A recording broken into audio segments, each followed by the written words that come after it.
Hey, welcome back to my channel Endless Pages. I'm Liv and welcome to today's video, which is the quarter year crisis book tag.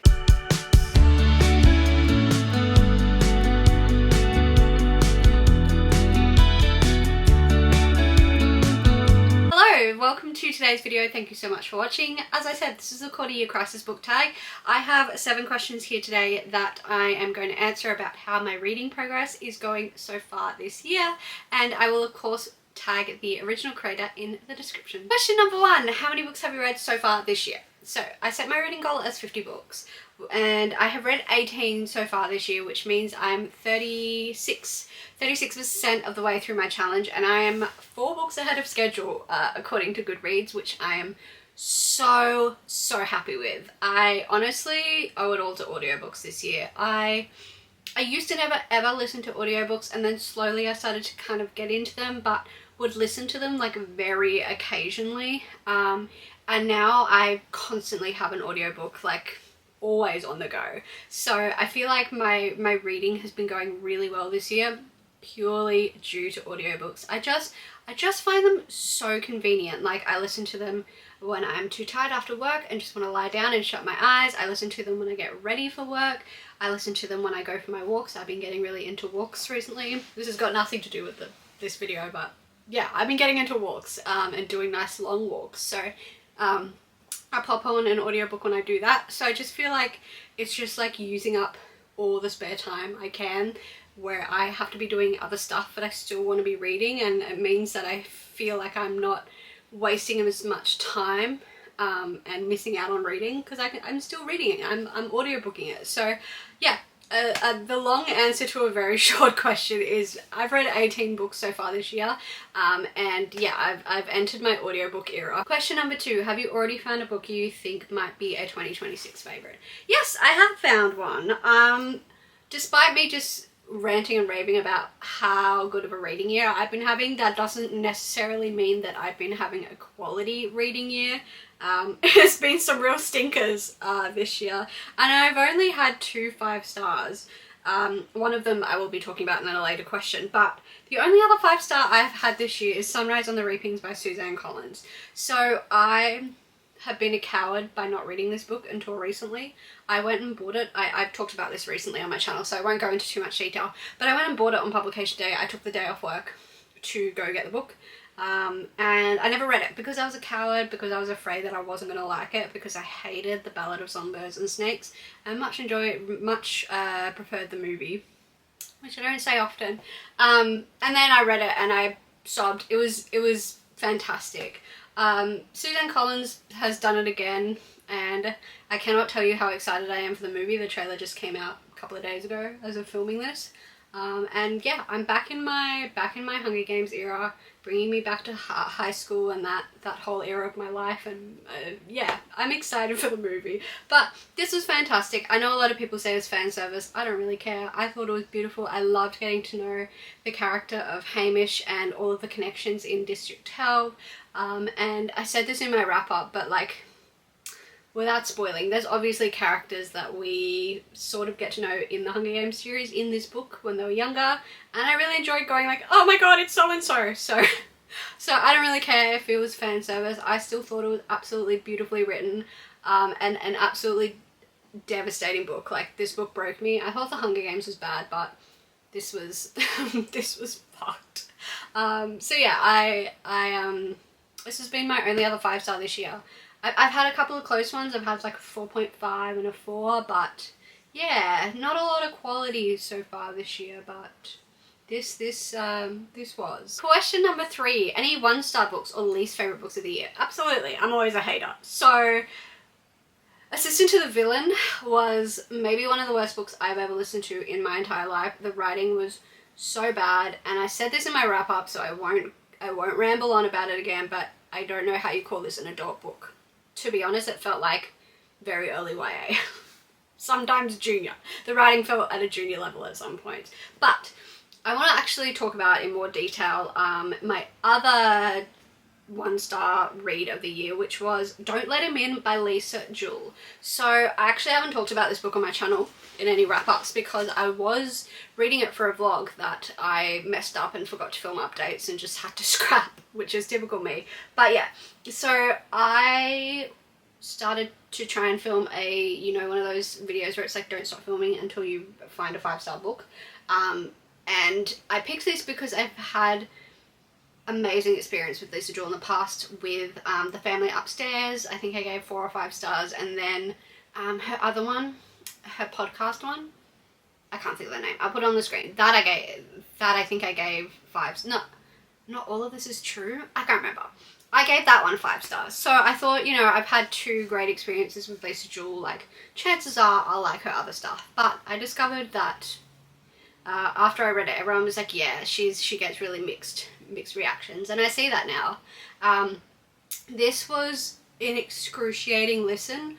Felt that there was not, basically the plot is you have one really bad guy and he's like a master manipulator and he's scamming all these women out of money, and he has like endless relationships with all these different women to basically steal money from them, and he's a huge misogynist piece of shit.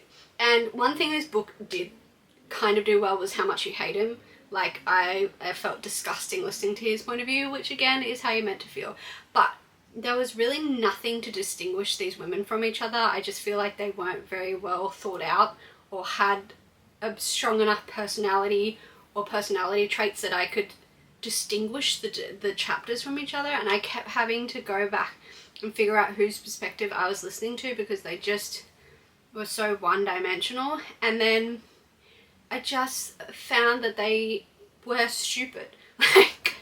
Like I understand that part of this book was kind of showing the emotional manipulation that can happen in abusive relationships, but I think these characters were written to be so dumb that they didn't question any of his incredibly obvious lies. It wasn't a situation where they knew he was lying and they were too scared to do anything about it. Like they were like trapped in this, you know, kind of relationship where they had to put up with it.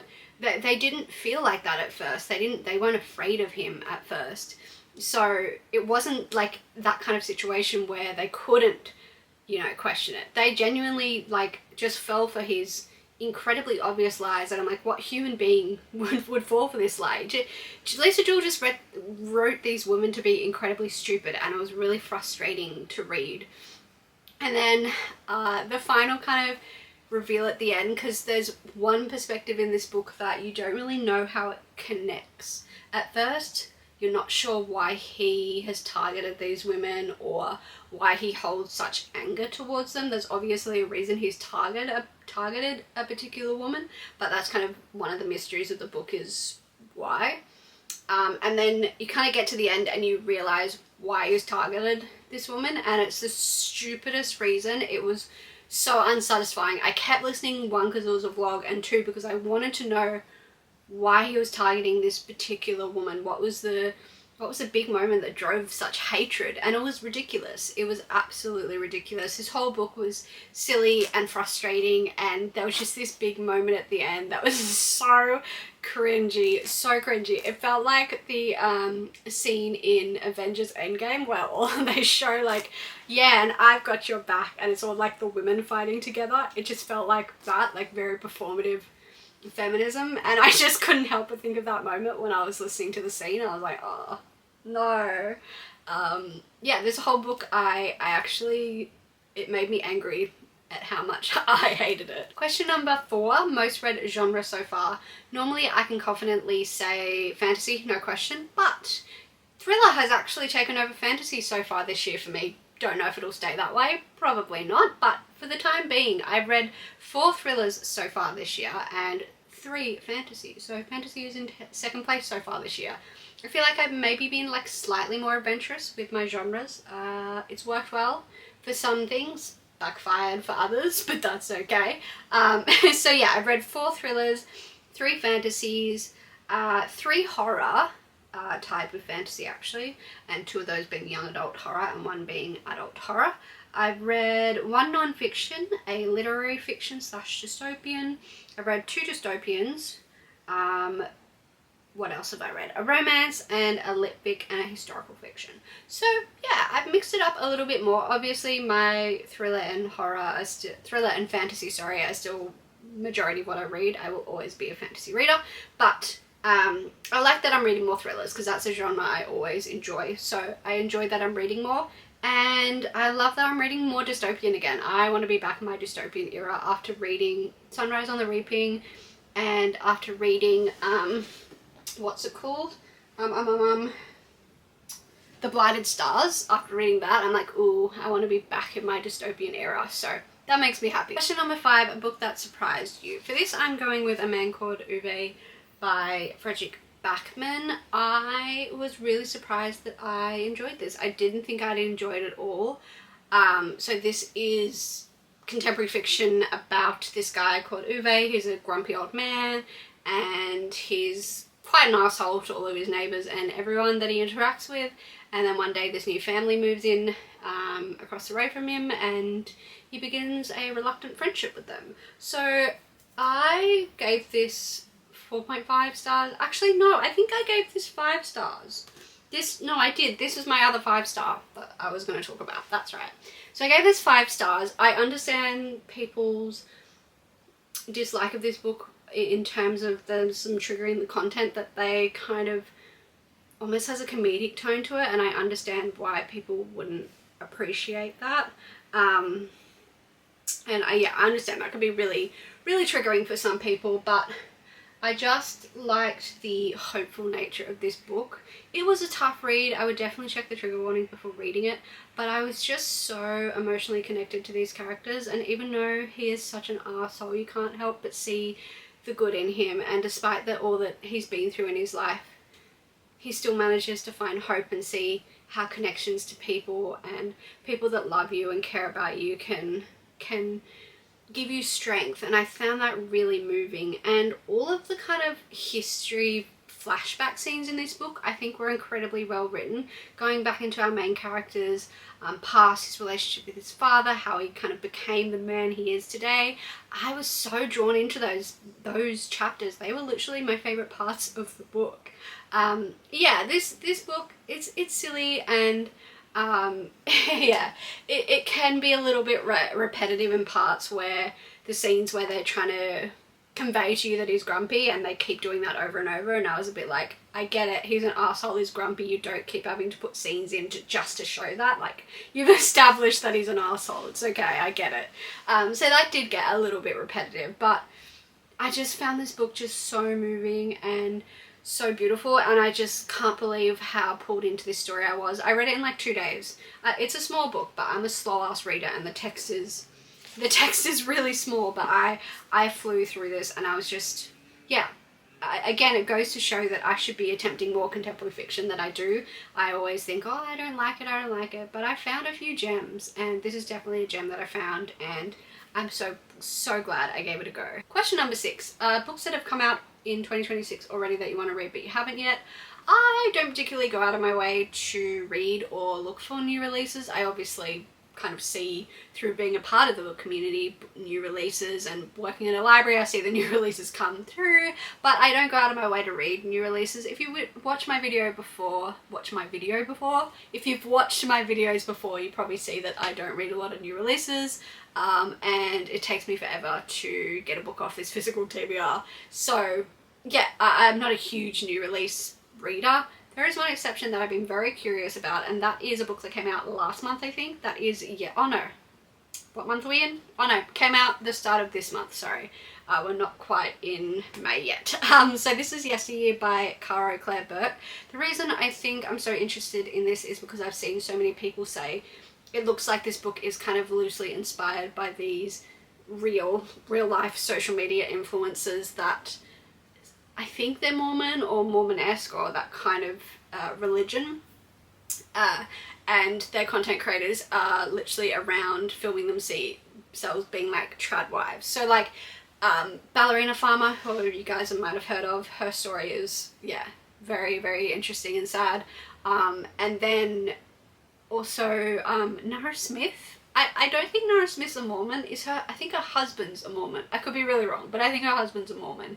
And those two really kind of yeah, they make a living off filming their lives as trad wives, and romanticizing this, which, yeah, very problematic, obviously. But I think that's kind of where the inspiration from this book has come from, people are saying. So I think it's this social media influencer that is like that. She promotes her lifestyle of, you know, raw milk and farm fresh eggs and that kind of trad wife lifestyle. And then I think she actually wakes up in 1805 where she has to figure out, like, if this is like her losing her mind or if this is real.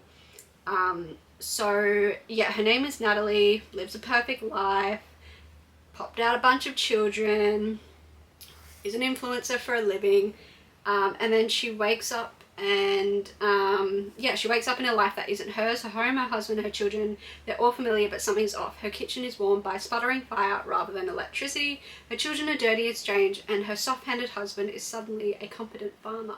Just yesterday, Natalie was creating photos of her homemade jam for her Instagram, and now she's expected to haul firewood and hand-wash clothes until her fingers bleed. Has she become the unwitting star of a brutal reality show? Could it really be time travel? Is she being tested by God, by Satan? When Natalie suffers a brutal injury in the woods, she realizes two things. This is not her beautiful life, and she must escape by any means possible. Yeah, a gripping, electrifying novel that is as darkly funny as it is frightening. Yesteryear is a gimlet-eyed look at tradition, fame, faith, and the grand performance of womanhood.